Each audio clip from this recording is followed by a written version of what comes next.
Hello, everyone. Thank you for tuning in to another episode here at the Portcast. Today, we have another special guest with us today, and he's going to tell us a little bit about himself and the great work that he's doing here in the city of Bridgeport. Do you mind introducing yourself? Absolutely. Hello, everyone. My name is Ramirez. I am a union carpenter with Local 326 of Connecticut, and I also am the founder and executive director of a brand new nonprofit we launched in September called Build Bridgeport from Within. Okay. And where are you from? Where did you grow up? Here, right here in Bridgeport, born and raised. So when I was born, we lived in Marina. Most of my life was raised on the west end or west side of Bridgeport.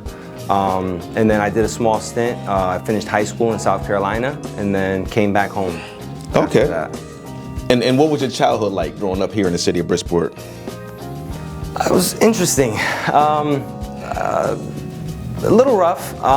We weren't the richest family, so struggled with that. My father did work hard. My mother worked hard. She was a school teacher. And it's very easy to find trouble in Bridgeport, and I kind of fell into that young, I would say. Okay. And why did you feel that you had to turn to the streets as a young man? Number one is for survival, for money and survival. I had my first son when I was 17 years old, my second son when I was 19 years old. So the walls started closing in very fast. So I had to produce in order to, take care of my sons, take care of myself, my girlfriend at the time. And it was very hard to find opportunity. I would find myself doing countless of applications to even the most basic job and not getting anything back at all. And that was super discouraging. And then, the streets are always there. The door's always open and the money's always right on the table. So fortunately, I fell into that for a while, but I'm glad that we're out and moved past it. So what was it that made you say, hey, I must figure out a better way to live life? So a lot of my mentors in my life, one being my older brother, so he had a very troubled past, and he became a truck driver and kind of changed his life. So mentors like that who would always say, you gotta stop doing that stuff. You gotta get right. And so I always had that playing in the back of my mind. My mother as well. She was always straight and narrow, and she raised us like that. So just those mentors continuing to whisper in my ear, hey, you gotta watch out. You gotta make sure pay attention and kind of find a way to get yourself out. So that was always playing in my mind. I just didn't have the opportunity.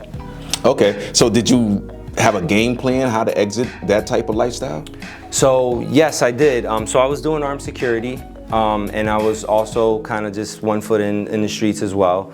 And construction was something that I've always been interested in. So I didn't know how to get onto a construction site, and I didn't know how construction worked as to getting your foot in the door. So I started researching and I found a program. It's a construction technology program at NCC. So I was doing armed security and going to school at night. And I worked armed security for a homeless day center, a day center for homeless adults in Norwalk, Connecticut. And they had a flyer in the back. They would post flyers for the homeless population to get jobs and things like that. So as I was filling my water bottle, I saw it said the Sono collection is doing a job fair and the Carpenters Union will be present. So I kind of just felt like, hey, this is my shot. So I went. They had it at ABCD right in Norwalk on Water Street. And that's where I met another one of my fantastic mentors. I love her to death, Ms. Deidre Davis. And kind of just gave her my honest spiel of where I'm at and what I'm trying to do. And if she invested the time in me and helped me to, gain this career, then I wouldn't let her down. And that was it. Okay, so prior to this, did you have any experience doing any type of carpentry work? So I took, in high school, I took a carpentry program. It was like a kind of half high school tech school that I went to in Dillon. So I did have a little bit, but not much. Very, very vague. I know how to read a tape measure, but as towards building structures, no. Okay, so you get into the local union. Getting into this opportunity, did you think it was going to work for you? And perhaps, did you ever give a second thought of, you know what, I'm going to quit this and go back to the streets? Yes, I thought about that a lot. I started with my company as a first-year apprentice, and they are a very tough company. And I mean tough as in they expect a lot from you, and they expect production, which is the nature of the business. So they taught me well, but my apprenticeship was very hard. It's hard labor, it's hard work, so I always keep that honest. We're out there in the coldest of the cold, we're out there in the hottest of the hot. Sometimes the day's miserable, but what I like about the work is that it's rewarding. So when you build something, it might be a little tough to get it up and going, but once it's finished, it's amazing. So yeah, that's kind of how I got in, and it was very, very tough. Many times, especially with the autonomy I had in the street life, it was a lot of freedom. I could do what I want. I could make what I wanted when I needed it. It was like tap, and getting into the Carpenters Union is hard work. You have to save your money, you have to budget, you have to think smart, you have to plan, right? One of my mentors told me about buying a house. That's why I purchased my first house here in Bridgeport on the East End that I live on right now. And just the mentoring of all of them kind of really helped me to keep plugging along and keep going and keep going. And it's tough at first, but when you start to grow and the money starts to grow, then it becomes much easier. Okay, and that was my next question. You said it's hard work and a lot of dedication, but yet it's rewarding. How has this opportunity changed your life personally? It's changed everything in my life. I don't even think the way I used to think. It's changed every aspect of my life. The way I, wake up in the morning, right? The things that I do in my life, financially, it's changed my life. The things that I want to teach my sons. I got two. So my oldest son, he's about to go to the military. He's 17 now. I tell him all the time, I had you when I was 17. So it really drastically changed my life in every way, I would say. And I see that you're paying your blessings forward to others.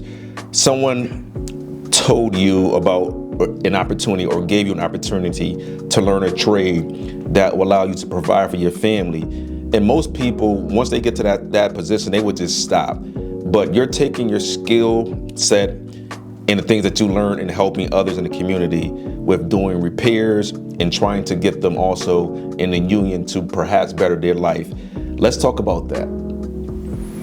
Yeah, so the Al's Helping Hands program, that was birthed actually one day I was at church. I'm a member of Blessed Sacrament Church on the East End, and Father Skip was actually having a sermon. It was around Lent, and he was talking about giving back, and so a little bit before that, I've been really just thinking about my opportunity and how it was like a straight incline, kind of like a rocket ship. That's how I describe it. That like I really went from like zero to hero very quickly.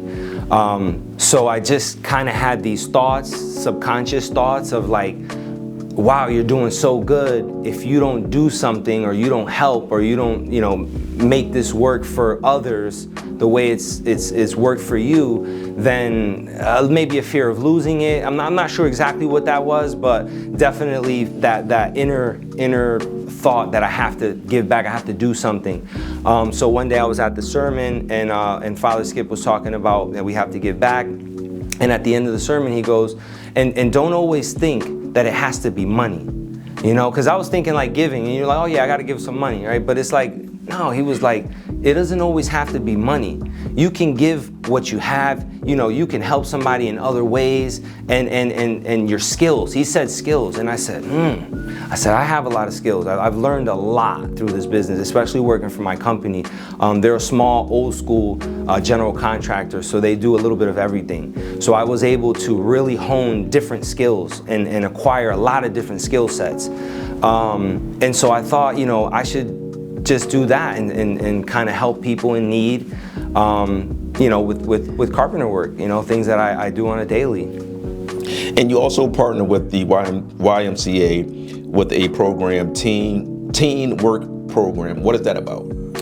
So the Teen Readiness Program is a program trying to get individuals from Bridgeport, particularly our lower income neighborhoods, to gain the skills needed for entry-level positions in the construction industry.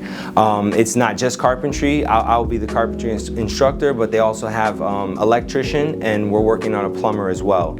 This is just a basic readiness class so that you're prepared for what the construction industry requires of you, and that you have a few steps ahead as someone who's novice and just comes in saying, hey, I don't know anything, train me. At least you can have a couple of skills, know how to read a tape measure, know how to lay out, know a few things, so you're ready. Okay. Now, is there a fee associated with this program? No, it's completely free. Okay. And earlier you mentioned that you have a nonprofit, Build Bridgeport. Correct. Let's talk about that. So Build Bridgeport from within. That was a kind of a subconscious thought. I did a little run for city council, and unfortunately I had to step back for some family reasons. And I was kind of bummed about that, and I just kept pondering of like, what can I do? What can I do? I really love Bridgeport. I really love the city. I think we have an enormous amount of potential. I think we have potential in our people. I think that the skills maybe might be lacking, but the potential is there. We just have to invest in them. We have to invest in our people. We have to invest in their skills.